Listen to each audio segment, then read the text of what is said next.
Hola, muy buenas noches. Gracias nuevamente por estar acá. Algunos ya me dijeron que están repitiendo, otros están viendo esta conversación de Caricatura Política 2 porque no pudieron ir a la 1.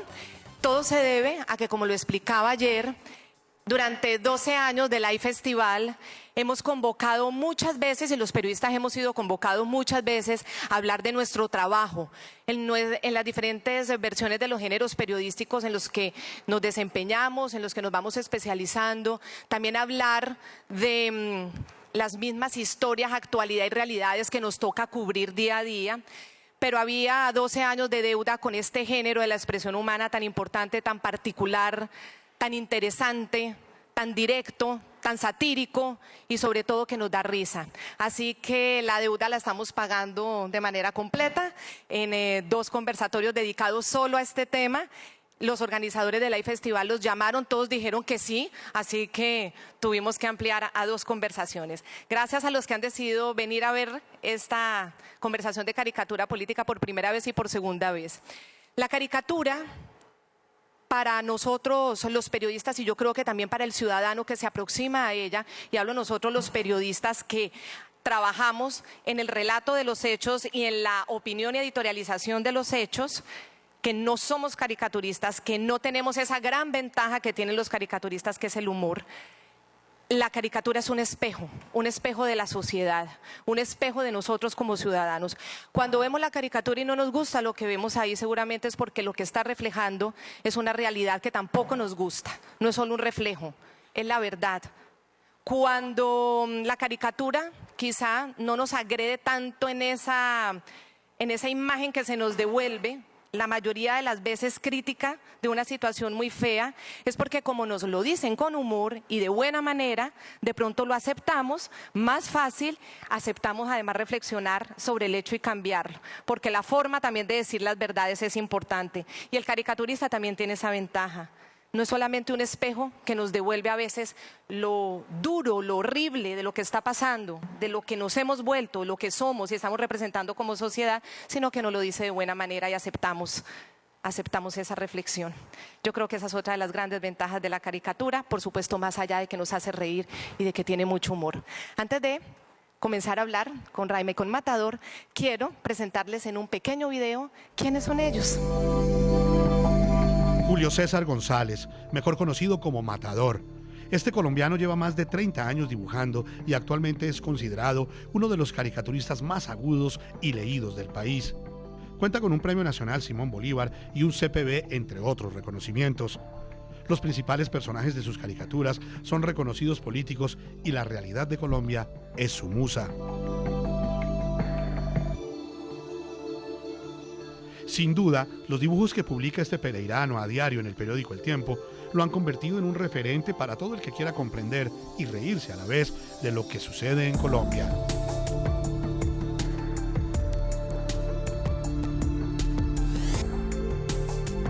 Raima Zuprani nació el 22 de abril de 1969 en Caracas, Venezuela. Durante 19 años fue la principal caricaturista del diario El Universal, hasta ser despedida en el 2014 después de publicar un dibujo en el que caricaturizaba la crisis de la sanidad pública en su país. Su polémico despido generó fuertes reacciones entre varios sectores, quienes pidieron respeto a la libertad de prensa. Es periodista egresada de la Universidad Central de Venezuela. Trabajó en los diarios Economía Hoy y en el Diario de Caracas. Ha sido galardonada por diversas organizaciones nacionales e internacionales, entre ellas el Premio al Mejor Caricaturista por la Sociedad Interamericana de Prensa en el año 2005. Estamos acostumbrados a ver lo que hacen, leer cuando hay texto y a interpretar lo que hacen. Pero aprovechando que están ustedes acá, ustedes, no sus dibujos solamente, quiero comenzar preguntándoles en qué momento descubrieron ustedes que tenían esta gran capacidad para el dibujo y para hacer un dibujo que pueda interpretar un hecho, una realidad directo y que tenían ese gran sentido del humor para poder hacerlo. Raima. Bienvenida. Gracias, muchas gracias. En mi caso, yo siempre digo que creo que yo empecé a dibujar en las paredes de la barriga de mi madre, porque fue como que mi primera expresión. Antes de escribir, antes de casi que de hablar, yo dibujaba. Fue como mi manera de transmitir y de interpretar el mundo. Y bueno, después tuve la gran oportunidad de estudiar periodismo en la universidad.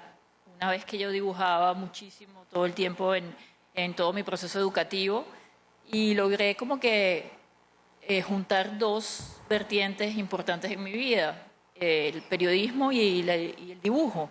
Entonces entendí que en la prensa pues existía la opinión y existía una posibilidad de aprender con mis dibujos a crear un espacio de denuncia y un espacio que pudiera tener un contenido para decir algo. Y eso me pareció muy importante. ¿Es verdad que tú fuiste de esas niñas que se tomaban una pared de la casa? Me las tomaba todas las paredes, cosa que mi madre odiaba y no le gustaba para nada. Siempre tenía un dibujo que hacía, que era el mismo, estoy hablando de mis 5 años aproximadamente, que era una casa, un árbol y un duende. Y yo me la pasaba dibujando ese pequeño dibujito en todas las paredes de mi casa y mi madre limpiando todas las paredes todos los días. Al día siguiente yo volví a hacer el dibujito otra vez, hasta que un día mi madre, muy molesta, pues dijo: vamos a hacer un trato tú y yo, hija, puedes elegir una pared de la casa y la dibujas completamente, pero las otras no las puedes tocar. Y yo fui la más feliz, yo escogí mi pared, la dibujé toda, no le toqué las otras paredes a mi madre, aunque ella, muy tramposa, después de muchos años me he dado cuenta que la pared es infinita, porque yo sigo dibujando, el muro no se acaba, parece que hay nuevos muros que van a construir y vamos a tener que seguir dibujando.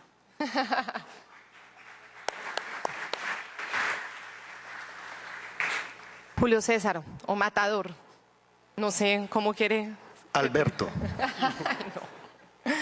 Bueno, lo mismo, esa, digamos, inspiración creativa, también tengo entendido que comenzó desde muy pequeño en el taller de zapatos de tus papás. ¿Cómo fue esa historia de tu infancia que te fue generando esa creatividad para luego tener esta capacidad de poder sintetizar de la forma tan impresionante que lo haces? Porque además tú eres de los caricaturistas que saca caricaturas casi todos los días y no todos los días. Todos los días. Sí. Bueno, muchas gracias por la invitación, a Raima, a Claudia. Quiero saludar dentro del público a dos grandes colegas, a Bonil, el caricaturista ecuatoriano, y a mi colega Mico, del Espectador. La historia de la niñez de los que dibujamos es muy parecida. Vamos, ella pintaba en las paredes y mi papá tenía una zapatería. Y en las zapaterías hay una mesa de corte, que es una mesa alta. Entonces mi papá recortaba los cueros y los sobrantes caían al piso. Entonces me acuerdo mucho, me metía bajo el piso y empezaba a dibujar. Dibujaba, en esa época pues no había iPhone, donde nada. Entonces solamente se jugaba con una pelota, o yo hacía mis dibujos y recortaba los muñecos y jugaba con ellos. Entonces, la gran diferencia de pronto con los niños de hoy en día es que antes la imaginación se podía desarrollar porque no había nada. Hoy en día todos los niños tienen exceso de todo. Entonces así nació el amor por el dibujo y luego se convirtió ya en un hobby y después en una profesión. Ahora, este fue el inicio de la parte creativa, pero ¿en qué momento se iniciaron ustedes, como casi todos los periodistas, en una sensibilidad social frente a lo que pasa, frente a los hechos, en una capacidad de analizar y sintetizar muy rápido lo que está pasando y en esa necesidad que tenemos todos los periodistas, necesidad imperiosa de comunicar, ya sea el hecho o ya sea la opinión que tenemos frente a esos hechos? Ese momento, ¿cuándo llegó para ti, Raima? Yo creo que es un proceso largo. Yo siempre digo que antes de dibujar uno aprende a mirar, y mirar es muy importante porque ahí es donde uno fija las cosas. A veces uno dice, voy a dibujar un elefante, y cuando lo dibujas, Ernesto Samper. te sale otra cosa, o te sale... Pues yo lo dibujaba así. Elefante blanco. Sí. Y entonces, claro, aprender a mirar te da una idea de análisis, te da una idea de valores y una idea de lo que puede ser importante en la vida como para empezar a generar contenidos. El dibujo es muy potente, es una herramienta fundamental y te ayuda a ir creando iconografías. A mí me ayudó mucho estudiar periodismo, pero más para la técnica de jerarquizar la información y decir, bueno, el tema de hoy es esto y los demás no. Es como aprender a quitar el adorno. A mí me gusta mucho que mis dibujos vayan directo, que el lector lo primero que encuentre es el tema y que además, como sé que la gente tiene poco tiempo para leer y poco tiempo para mirar, pues que sea como un puñetazo en el cerebro y te diga todo en un solo cuadro. Creo que a eso es lo que apostamos y sobre todo cuando trabajamos con diarismo. Lo mismo para ti, Matador, pero ahora que nombraste al elefante, se me ocurre que podemos hablar de esas situaciones en las que la caricatura viene ya casi que dibujada, que fue esa frase de Monseñor Rubiano, Sí. que marcó precisamente la imagen Del proceso 8000. del proceso 8000, cuando dice, es imposible que el presidente y su gente digan que no supieron que entró toda esa cantidad de dinero, porque eso es como que se le meta a uno un elefante al patio de la casa o a la sala de la casa y no verlo. Exacto. ¿Usted qué dibujó en ese momento? Bueno, en ese momento no me tocó porque yo arranqué más en el gobierno de Pastrana. ¿Y nunca se ha atrevido a dibujar para atrás? Sí, claro. Alguna vez entrevisté a Ernesto Samper para unas biografías que hacíamos en la revista Soho. Y entonces me cuenta Daniel que de pronto, en toda la entrevista, él siempre es un elefante. Entonces, porque realmente era como dibujarlo un elefante tierno. Entonces él siempre es el elefante y al inicio me acuerdo que lo empecé como empieza la novela de Kafka, la Metamorfosis, que él realmente se descubre que ya no es Ernesto Samper sino un elefante. Entonces, pero ese tipo de vainas como lo del elefante, si ustedes ven mis caricaturas, ustedes ven a Uribe en Crocs. Elemento fundamental para saber Sí. qué está hablando Uribe, los Crocs. Los Crocs. Y desde hace 7, 8 meses estoy dibujando a Santos con un casco. Llegaron y le colocaron un casco militar en una operación en el Chocó y el casco le quedó muy De grande. minería ilegal. De minería ilegal. Entonces, ese tipo de ambiente o de cosas son los que uno tiene que, lo que decía Raima, uno tiene que observar e incorporarlo. Lo que se llama aquí los papayazos. No sé cómo traducirán al inglés el papayazo, pero bueno. No, creo que no hay nadie con traductor, menos mal. El Porque Gran estaría en Osuna. gran problema la traductora.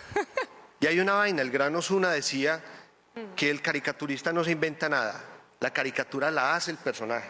A propósito de esa escena del casco, ese día, en ese operativo de minería ilegal, habló del secuestro de los periodistas, diciendo que no había evidencia de que fuera un secuestro, pero que una fuente muy fidedigna, que no podía decir, le había dicho que supuestamente, no sé si es el pajarito. No, los pajaritos son aquí en Venezuela, ¿no? Que de todas maneras ellos estaban en problemados porque no sabían era cómo devolverlos. O sea, no los secuestraron, no hay evidencia del secuestro, pero que estaban viendo a ver Estaban cómo los encartados. devolvían. Sí, no entendimos muy bien y vino la caricatura sola que ustedes lo hicieron. Ajá. Y ya siempre lo estás dibujando con un casco. Sí, claro. Hay gente que me escribe, ¿por qué no le quitas el casco ya que si firmamos la paz con las FARC? No, ahorita es donde tiene que colocarse el casco porque viene el ELN, viene el posconflicto, viene el ataque de Uribe y la ultraderecha. Entonces, se lo tiene que dejar. Y si Vargas Lleras da mucho coscorrón, tiene que dejarse el casco.